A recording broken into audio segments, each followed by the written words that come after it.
Alright, welcome back again to Stardust Stream. Dan kali ini kita akan membahas suatu kebenaran yang memang sangat sulit dipercaya tapi ternyata benar. Dan ini sudah menjadi fakta, bukan spekulasi lagi. Karena kalau kalian setelah menonton film Elia Romulus, kalian pasti bertanya kan, Offspring ini asalnya dari mana? Ya dari Kay. Dan Kay ini kan sedang hamil, otomatis Offspring itu adalah bayinya Kay yang bermutasi. Dan pertanyaannya sekarang, siapa ayah pertama dari bayi ini? Atau siapa yang menghamili Kay? Dan ternyata jawabannya, dan sudah dikonfirmasi oleh Fede Alvarez. Ya terima kasih karena sudah mengkonfirmasi. Jadi untuk bikin teorinya bisa lebih mudah, bapaknya itu ya Bjorn. Yang menghamili Kay itu adalah Bjorn. Dan si Kay itu menyebutnya Samjord. Dia menyebutnya Samjord. Kalau gue nggak salah di filmnya, yang itu menunjukkan Sam itu kan banyak ya, atau beberapa ya, lebih dari satu. Gue mikirnya dia di gangbang, Pak. Sumpah. Tapi ternyata Bjorn, bapaknya yang maksudnya bapak dari anaknya, bayinya si Kay itu. Like, oh come on man. Berarti bisa dibilang karena silsilah 3 orang ini, yaitu Tyler, Bjorn, dan juga Kay itu bisa dibilang saudara dan masih saudara. Walaupun ya sepupu itu bisa dibilang saudara tapi jauh ya. Gini, gue bakal jelasin sedikit lagi. Tyler itu punya adik Kay, ya, adik kandung nih, 2 nih ya. Dan Tyler punya sepupu itu Bjorn. Otomatis dia juga sepupu dari Kay. Dan ini sepupu ini malah ngewe. Well, jujur, untuk konsep keluarga di film Elia Romulus ini new. This is brand new dari Alien franchise. Karena biasanya kita hanya menemukan kru kapal biasa. Terus kita juga pernah punya Space Marine. Kita punya narapidana. Kita punya mercenaries dan ilmuwan. Kita juga punya beberapa scientist. Kita juga punya beberapa suami istri, yang baik yang muda mau yang tua, sekaligus ada yang gay. Tapi untuk yang konsep keluarga ini, this is brand new. Udah gitu pemerannya juga remaja semua. Dan ditambah lagi, kalau ya sebenarnya kalau misalkan kalian udah biasa dengan franchise lain ya, kalau gue misalkan kayak Super Sentai gitu loh, basically Power Ranger tapi dari Jepang, itu kan memang 5 anggotanya itu kan rata-rata untuk Super Sentai awal 2000-an memang digambarkan adalah saudara semua, 5-5-nya gitu loh. Antara adik kakak atau sepupu atau bagaimana, pokoknya masih ada hubungan keluarga. Jadi ya lumayan membosankan dengan konsep seperti itu. Tapi karena gue melihat dari sudut pandang lain, otomatis ini brand new, konsep yang baru nih. Dimana ada keluarga, ada mantan pacar, bukan suami istri loh. Dan ada bastard bisa dibilang, yaitu adalah Bjorn dan juga Kay. Karena kalau kalian sadar sebenarnya ada adegan di mana Bjorn dan Kay itu ada ya sedikit lah kayak intimate relation lah, di mana ketika si Kay itu melihat crystallize dari Xenomorph yang baru keluar dari badannya Navarro. Terus juga di situ kan si Bjorn ini kan jatuh, kakinya pincang, dan dia berhasil naik dan dia nyamperin si Kay. Nah di situ tuh, di adegan itu ketika Bjorn ini pengen menghadapi crystallized Xenomorph, itu adalah ya relasi yang tidak seharusnya dilakukan oleh saudara pada umumnya, terutama hanya sebatas sepupu. Well, jujur gue nggak nyadar, jujur banget gue nggak nyadar akan hal itu. Tapi ya dengan begini, dengan diperjelas hal ini, akhirnya seluruh silsilah dari Offspring bisa lebih diperjelas. Asal mulanya, kenapa dia badannya bengkok, kenapa gennya seperti cacat. Walaupun memang dipengaruhi oleh, ya kalau mau membicarakan logika itu janinnya si janinnya si Kay itu harusnya udah hancur Pak, karena dia banting berapa kali. Tapi well, I don't know, di filmnya juga tidak dijelaskan kan bagaimana. Dia cuma dijelaskan dia hamil di awal, di first act. Udah second act-nya dibanting-banting, ya udah kalem. Terus hampir dijadiin host untuk Xenomorph, kalem bos. Totalnya disuntik, gak ada itu kejelasan bayinya kira-kira bagaimana. Dia nggak memikirkan kandungannya. Dia hanya bilang waktu itu pas yang dia diselamatkan dari kokun itu, oh si Kay terluka, Kay kau harus tetap hidup karena untuk bayi di dalam kandunganmu juga ya. Taylor bilang, hah? Hamil? Udah gitu doang gitu, lu kayak, cuy, lu kalau nyadar, lu kalau at least lu kalau udah bisa ngomong itu, lu ngomong. Kayaknya bayi gue udah mati deh, gue kebanting-banting bos dari tadi, terus leher gue kan ketusuk nih, ditarik sama Xenomorph, diseret, gantung. Mati bos, janin gue, harusnya ngomong dong, tapi kan dia nggak ngomong, dia malah ya udah. Memang sebenarnya fokusnya belum ke sana. Fokusnya kan memang lagi ke bagaimana cara mereka untuk kabur dari situ. Ya, well, ya udahlah ya, masih bisa termaafkan lah. Tapi kalau begitu kita langsung saja lah ke silsilah dari si Offspring ya. Ya, gue gak mau jelasin dari awal banget lagi sih. Cuman ya udahlah, kita bakal jelasin dari peran XX121, kira-kira di situ di badannya itu ada apa aja. Jadi di XX121 itu memang ada kandungan dari darah engineer yang ditambah dengan black goo. Itu lebih tepatnya darah engineer dicampur dengan darah The First Deacon yang akhirnya menjadi black goo. Singkat aja ya, black goo ini akhirnya dikembangkan menjadi biological weapon. Gue nggak tahu dia memakai DNA dari makhluk apa aja sehingga terbentuk ovomorph. Nah, dari ovomorph ini keluar facehugger, dia menghamili atau menjangkit si Kane. Nah, akhirnya si Kane ini DNA-nya diubah ya. Jadi facehugger itu bukan menaruh embrio, bukan menaruh telur, tapi dia menaruh substance lagi. That's why, inilah alasannya kenapa di film Alien Romulus si XX121 itu di reverse engineer ke bentuk facehugger. Ternyata sebabnya untuk mengambil substance yang ada di facehugger itu, substance di mana dia bisa menulis ulang DNA tanpa dipengaruhi oleh sistem imun tubuh manusia atau sistem imun tubuh dari hostnya. Kira-kira seperti itu.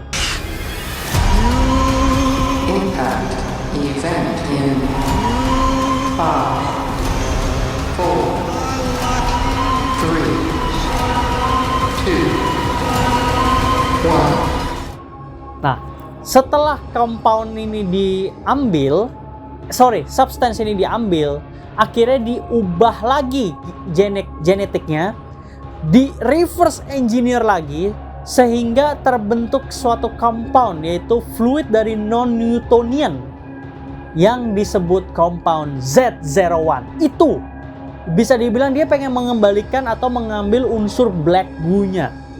Itulah compound Z01, tapi bedanya ini sudah dari tubuh alien, dari tubuh Xenomorph, tepatnya dari tubuh XX121.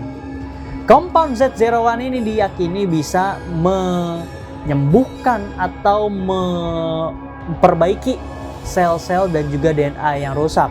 Tapi yang memang ilmuwan itu, lebih tepatnya manusia itu tidak tahu adalah ternyata compound Z01 ini mempunyai chance di mana dia bisa menulis ulang DNA juga. Nah, kita udah melihat bagaimana Black Goo itu menjadi alat penghancur atau biological weapon di Prometheus, sekaligus menjadi alat pencipta new life form untuk manusia. Sedangkan compound Z01 ini juga sama. Kita melihat bagaimana dia berhasil menyembuhkan Kay. Ingat, dia menyembuhkan Kay sekaligus memperbaiki sel-sel dari Kay. Makanya Kay itu bisa masuk ke cryosleep. Walaupun sebenarnya kalau tubuhnya sakit pun bisa ya. Tapi kita bisa melihat dari interaksi Kay dan juga Rain sebelum masuk ke cryosleep itu, Kay itu kayak udah nggak terlalu sakit atau at least sudah bisa berjalan dan sudah bisa berinteraksi kembali.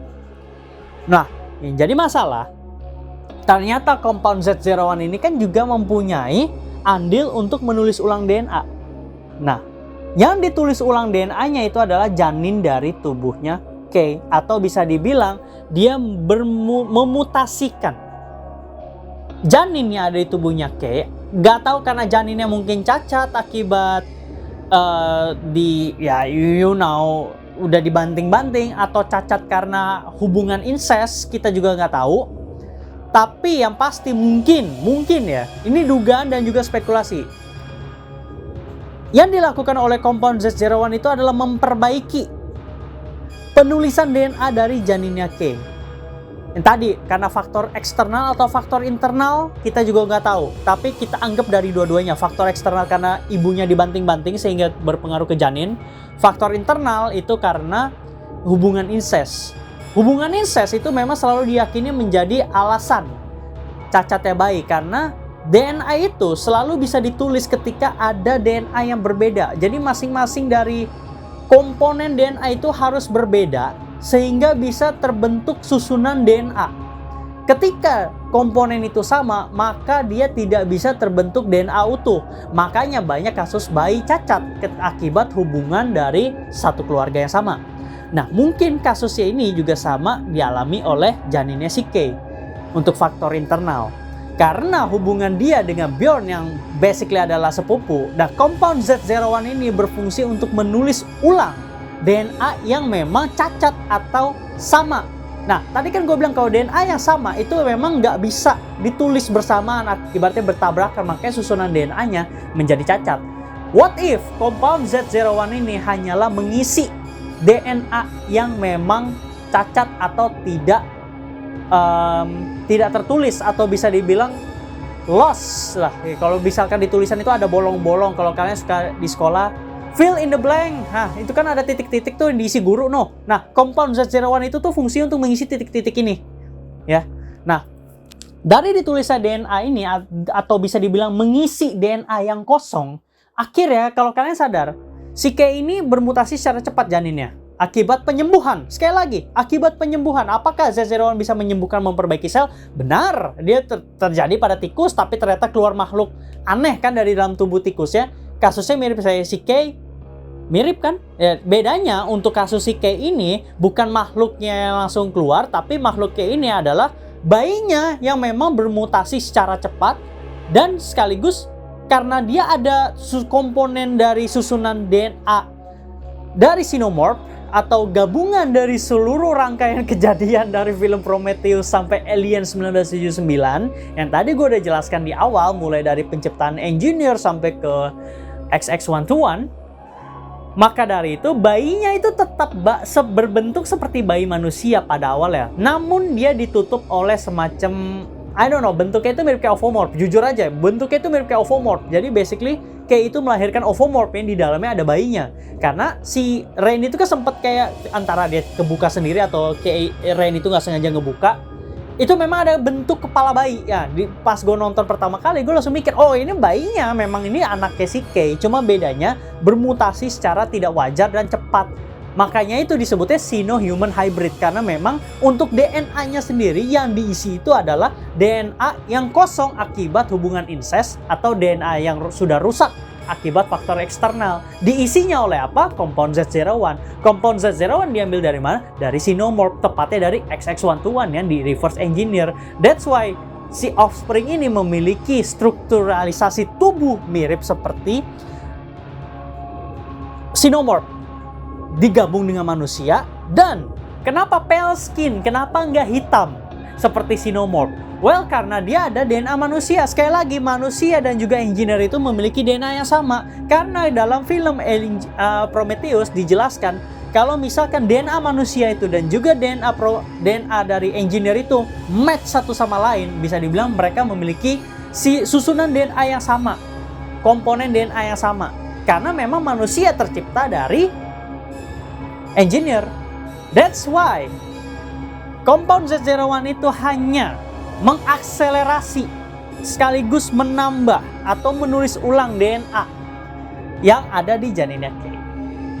Makanya bentuknya bisa gruesome seperti itu kan. Kalian lihat bentuknya, come on man, itu tinggi sekali, terus botak, ya, terus juga matanya hitam. Itu karena memang mengambil bentuk asal mereka, yaitu manusia. Manusia berasal dari mana? Engineer. Engineer itu membuat apa? Membuat ovomorph. Membuat akhirnya terciptalah Xenomorph. Xenomorph yang menjangkiti manusia, terbentuklah XX-121. Di reverse engineer terciptalah compound Z01. Z01 tugasnya adalah menyembuhkan atau merepair sel-sel, sekaligus membentuk life form baru. Kebetulan di dalam tubuhnya kayak itu udah ada life form, yang bisa dibilang janinnya, walaupun dalam keadaan sekarat atau dalam keadaan mati atau masih hidup, I don't know, tidak dijelaskan secara detail. Maka dari itu susunan DNA dari bayinya ini ditulis ulang makanya bisa bermutasi secara cepat. Dan memang seluruh makhluk yang tercipta dari Black Goo itu pasti sudah dipastikan, karena Black Goo ini adalah buatan engineer, sudah dipastikan makhluk yang tercipta dari Black Goo ini pasti ganas, pasti bertindak agresif berdasarkan insting. Jadi tidak seperti harapan engineer, itu memang benar. Tapi itu kita akan bahas di session lain. Nah, ini juga menjelaskan kenapa Offspring itu cenderung ganas dan gak bisa mengerti kalau misalkan kayak itu ibunya. Ya, dia hanya mengerti, oh this is my mother, I will eat her, karena dia membawa sesuatu yang berguna buat gua. Kira-kira seperti itulah yang ada di pikiran. Karena memang dia mendekati kayak itu secara perlahan, ibaratnya anak kepada ibunya yang baru pertama kali ngeliat. Tapi ya untuk dalam rangka you contain something that will be really useful for me. That's why I'm gonna eat you and I'm gonna kill you. Kira-kira itulah pemikiran dari Offspring. Well, memang mutasi akhirnya belum ketahuan. Ya, sama sekali kita belum tahu. Tapi gue melihat dari strukturalisasi tubuhnya secara fisik ya, depan belakang, dia memang masih bisa bermutasi. Dan gue yakin banget bermutasinya itu cenderung mundur atau reverse. Jadi kalau kalian teliti, sebenarnya ini bentuk dari Offspring ini, kalau kalian sadar ini bentuknya seperti kakek-kakek. Kalau kalian sadar, dari bayi lompat ke kakek-kakek yang kurus mampus. Kalau dia mendapatkan nutrisi yang cukup, baik nutrisi dari manusia, DNA manusia, tubuh manusia, atau dari Black Goo, atau dari compound Z01, mungkin saja dia bakal mundur karena dia adalah hasil reverse engineering juga kan. Jadi pertumbuhan dia akan mundur. Mukanya akan menjadi lebih segar, untuk tumbuh rambut gua nggak tahu, tapi dia akan menumbuhkan lebih banyak tanduk atau biomechanical things yang ada di punggungnya, dan tubuhnya itu dari yang keriput-keriput kurus itu seperti kayak orang nggak pernah makan setahun, itu bakal langsung six pack, tangan, kaki, semua bakal bertumbuh, dan dia akan menjadi makhluk raksasa. Mungkin juga ukurannya bisa mencapai ukuran dari Space Jockey yang ada di Alien 1979. Jadi segitu dulu untuk pembahasan di video kali ini. Gue tahu kalian sudah pada pusing kalau misalkan kalian nonton ini dari awal sampai habis. Kalau begitu, segini dulu ya, kita bakal rehat. Silakan kalian komentar. Gue tunggu komentar bagus dari kalian, and see you guys on the next video.